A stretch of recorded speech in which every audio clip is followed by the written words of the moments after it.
Welcome once again to the Firearm Show. How you doing, Chad? Doing well, Gary, and yourself? Good. Excellent. Good. We've had a lot of fun with 1022s lately. Yes. Great rifle, fun to work with. It's just a accurate shooter. But one of the favorite things is the ability to customize it. That's one of the beauties of it. Yeah, I built that tactical 1022. Mm-hmm. I've built a target rifle for my wife with a cool purple laminate stock. She just loves that gun. But today we did something a little different. We did. We actually went with the Red Jacket kit, which has been getting kind of slammed on the internet. And I wanted after thinking about it, we really wanted to kind of dig in and do it ourselves and check it out. We'll provide a bunch of information on specifics as far as what type of Allen head bits you're going to need to actually assemble this a little bit quicker rather than using the included ones. But, you know, after a few minor things to work out, this was a blast. It certainly was. And I think any time that you're going to do this radical of a conversion, the same thing we did with that Archangel, there's going to be fitment. Mm-hmm. You're going to have to work it.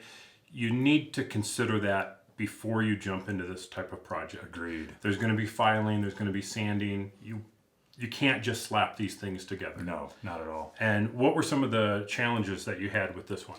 Oh, the trigger bar. There's two pieces that actually go around the actual Ruger 1022 trigger. They stick out just a little bit further than the trigger bar. Okay, to be expected. So those will need to be sanded down. And the actual charging handle, it was a little bit rough. So again, a minor bit of sanding. If you do this ahead of time before you even try and assemble it and just be done with it, just do some fitments ahead of time.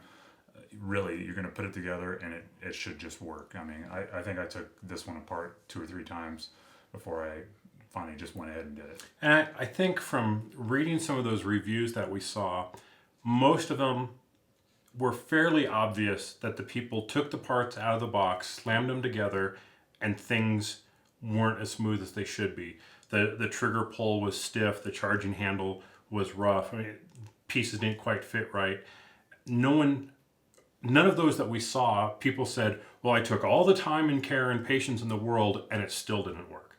The people who we know did that loved it. Yeah, they love it. I mean, and now you took the time to do it. And we loved it. Yes. I mean, what did you think of the trigger pull? I mean, the trigger pull was fine. It had a different feel to it. It, from the standard 1022. It was a little heavier. It's a little heavier. And it has kind of this Glock style safety on here. If you can see that here. So that built in to the trigger safety mechanism, so it won't pull back without the trigger being completely fully pressed. And it has this other little pop-down safety, which is kind of cool. Yeah, it is cool. You can get on it really quick and then just start plugging away. So what do you think of actually firing it? Actually, wait. Before that, you actually did some other work to this. The barrel and the right. I went with a heavy barrel just because I just hated the look of the sight on using the standard one. So I went with a heavy barrel, threaded, and just put just a brake that actually puts the fire out in front of you rather than to the side. So it's the same one we used on the AR pistol. Correct. So it throws that muzzle flash a little farther out, keeps it out of your face a little bit, which was a lot of fun. Not that there's much muzzle flash on this. No, not really. Which is kind of nice. Now, in terms of actually getting on it and shooting, you don't have a retractable stock. So what was this like for you to shoot it? It was actually comfortable for me. When it comes down to it, as long as the optics are in the right place, it's going to be comfortable. And you chose the sight mark? I did. Like their warranty. I use these on my ARs all the time. Never a problem. I've never had a problem with this. Yeah, it was great. For me, and I've mentioned this before, on a rifle, I shoot left-handed. So you can see the ejection port is a lot closer to you. Let's see if I can show this up here. So I'm on it like this, and you can see right where this brass is coming out. And it came with this deflector. Correct. Which is probably a good thing, because it probably would have been going up my nose a little bit. Instead, it was just pegging me right in the front. So I would not recommend this for a female left-hander in a bikini. Definitely not. That would be a bad thing. Because it was definitely, had I had any cleavage today, it would have been going right down the shirt. So I might want to try this without the deflector and see if it shoots them across me instead of on me, but trivial. Yeah, it really is. I mean, but as close as that is to your cheek, I don't know. It was a little weird, but it was still very, very enjoyable. This charging handle is kind of this reverse AR style, which is kind of cool. It is. You just get on it, and it was so easy to stay on target.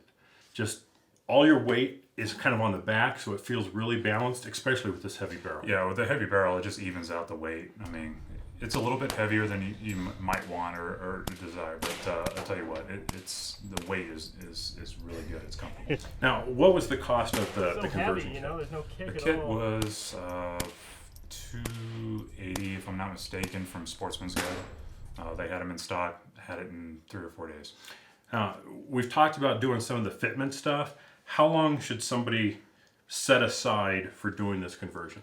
With the fitment, I mean, it really depends on the individual, but I mean, if you look at the what's actually rubbing, I mean, and have a clear understanding ahead of time, I mean, realistically, set aside, 20, 30 minutes and just do it slow. Don't go crazy.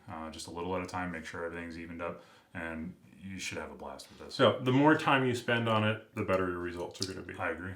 Now, for our testing, we used the Ruger BX-25 magazines. Why don't you show what this looks like with these in there? Because it was as if it was designed for this. Yeah, I mean, just a great setup here. There we go, locked in. So, tell me that doesn't look cool. That looks very cool. It was kind of funny. We were at the range firing this, and a few people were like looking over, going, "What the hell is that?" They're like, "Is that a 22?" Yeah, it's a 22. It's just a 1022 with a conversion kit.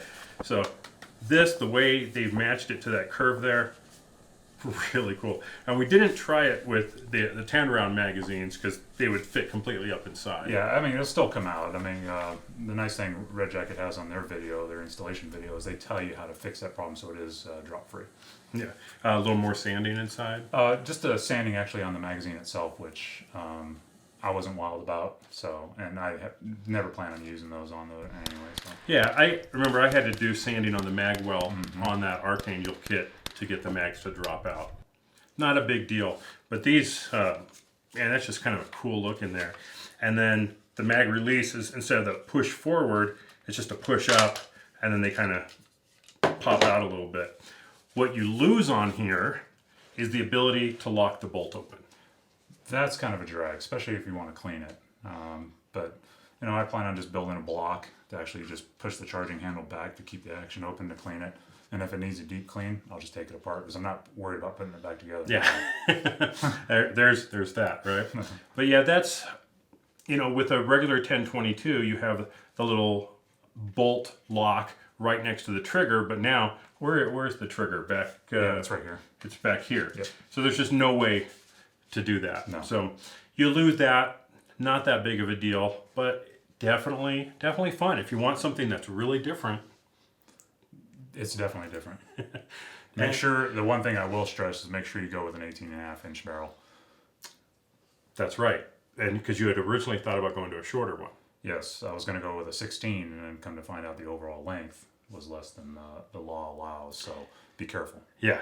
Otherwise, now you're into short barrel rifle rules, which can be a pain in the ass, could be just a tax stamp in your area, could even be illegal in some areas. This looks good with that size barrel, even with the flash hider on the end. I mean, really. Oh yeah, absolutely. I definitely think it was fun. Yeah, I agree. So, looking for another cool thing that you can do with a 1022, Red Jacket Firearms Bullpup Conversion Kit. Check it out. Take care.